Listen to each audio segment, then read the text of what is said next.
Удается ли вам видеть сновидения, которые сбываются на следующий день, следующую неделю, месяц или даже через 10 лет? Если да, то как это происходит? Подумайте об этом. Это явление почти каждому человеку знакомо в определенный момент его жизни. Это как знак, который говорит вам: ты вовсе не только то, что ты считаешь, что ты есть. Все, что я могу сделать, это помочь вам вспомнить, кто вы на самом деле, и дать вам некоторые техники, которые помогут вам развить эту способность. Вы можете начать практиковать это еженочно, и вы будете поражены, насколько точными станут ваши предсказания. Ритамбхара Прагня – это уровень, на котором все может быть известно, где можно знать все о прошлом, настоящем и будущем. То, что вы только что услышали, знают, я бы сказал, лишь немногие люди на Земле. Даже в секретных проектах это знание очень ограничено. Эти методики я собираюсь рассказать вам в этом видео.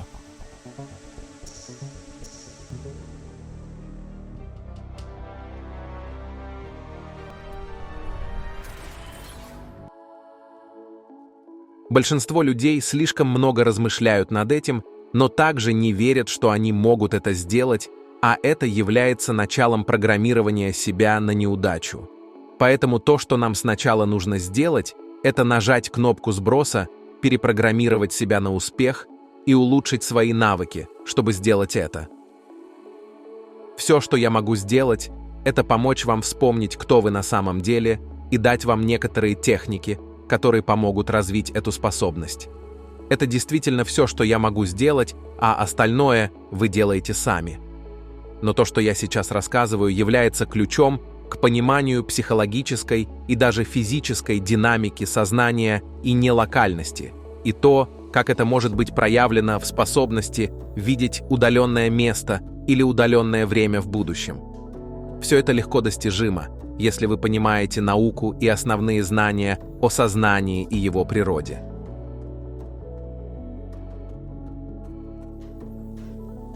Вы не только то, что вы думаете, что вы есть, заключенные в рамки вашей физической формы в этом времени и месте. Фактически вы связаны сознанием со всеми точками в пространстве и времени, и это включает в себя и настоящее, и прошлое, и будущее, что является видением будущего. К сожалению, все это, кажется, было отнесено к мистицизму, и многие считают, что для этого нужно быть каким-то отшельником, живущим в одиночестве в пещере лет 50. Это абсолютно вредный миф, который, на мой взгляд, распространяли духовные лидеры и, к сожалению, многие мои научные собратья. Это отвратительная ложь. Вам не обязательно находиться в каком-то эзотерическом или аскетическом окружении, чтобы иметь такой опыт или развивать его. Мы должны начать двигаться вперед и избавиться от этого бремени, которое постоянно говорит: «Я всего лишь маленькое существо, застрявшее здесь, на земле».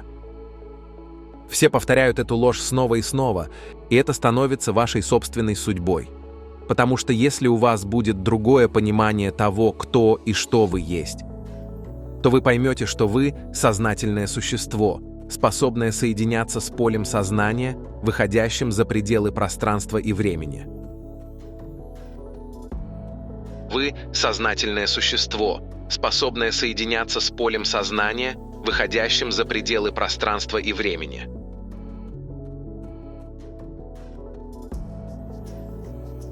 Причина, по которой глубинные структуры разведывательного сообщества не хотят, чтобы общественность знала об этом, во-первых, заключается в том, что это чрезвычайно эффективная шпионская техника, которой они не хотят делиться с другими, и, во-вторых, они знают, что если люди поймут силу сознания, они смогут полностью изменить направление планеты. Вы можете видеть любое место, вы можете видеть любую точку во времени. Вам нужно осознать, что это ваша врожденная способность как высокоинтеллектуального существа света. Как только вы достигнете критической массы интеллекта и сознания, вы сможете понимать это и регулярно видеть удаленные места и времена. Я думаю, вам стоит задуматься о том, как вы можете управлять своей жизнью, и в связи с этим ваше отношение к жизни, работе и семье может стать очень интуитивным. Те из вас, кто критично настроен, помните, что существует наука, объективные знания и интеллект, а также сознание, которое может чувствовать и знать. Если вы разовьете эту способность, вы спасете жизни, и в своей обычной повседневной работе, кем бы вы ни были, будь то учитель, работающий с учеником, вы интуитивно поймете, что нужно этому человеку и что вам конкретно нужно преподавать.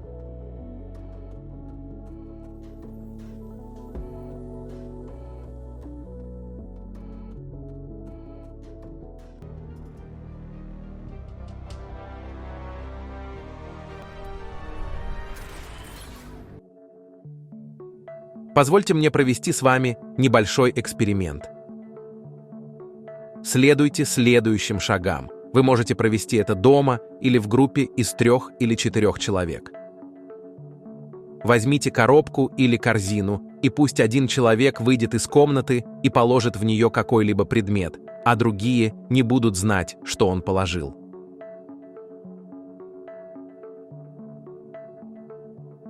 Первое. Эта техника основана на использовании техники медитации. Войдите в состояние глубокой медитации. Забудьте о цели какого-либо удаленного просмотра. Просто сосредоточьтесь на процессе переживания бодрствующего разума.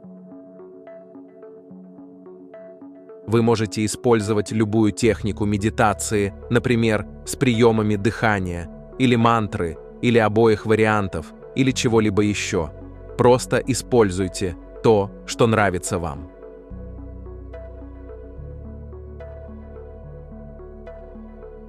Второе.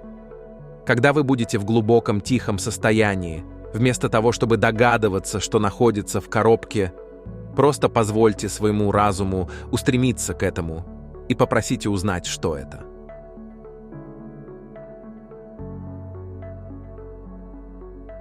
Вы можете увидеть это, вы сможете получить для этого даже конкретное слово или какой-то аспект этого.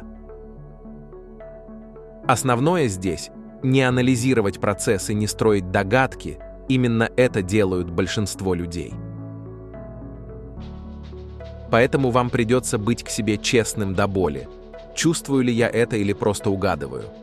Вначале вы можете не знать точно, потому что ваш разум может начать привлекать всевозможные вещи, не относящиеся к вашей цели. Третье. Еще одна важная вещь, которую нужно понять, это то, что разум здесь играет с вами свою игру. И распознать — это настоящее искусство и наука. Сначала, когда вы начинаете что-то чувствовать, вы начнете получать что-то, что является точной и объективно верной точкой данных удаленного просмотра. А затем ваш ум начнет делать свои уловки и выскочит вперед процесса чувствования и простого знания того, что это на самом деле, и начнет заполнять пробелы из вашего запаса памяти и пережитого вами опыта. И как различить и почувствовать разницу? Практика и еще раз практика, потому что чем больше вы практикуете, тем больше вы понимаете, когда у вас это получается, а когда нет. И я скажу вам, если вы будете делать это достаточно часто, то вы начнете понимать, как это почувствовать в вашем сердце и в вашем животе.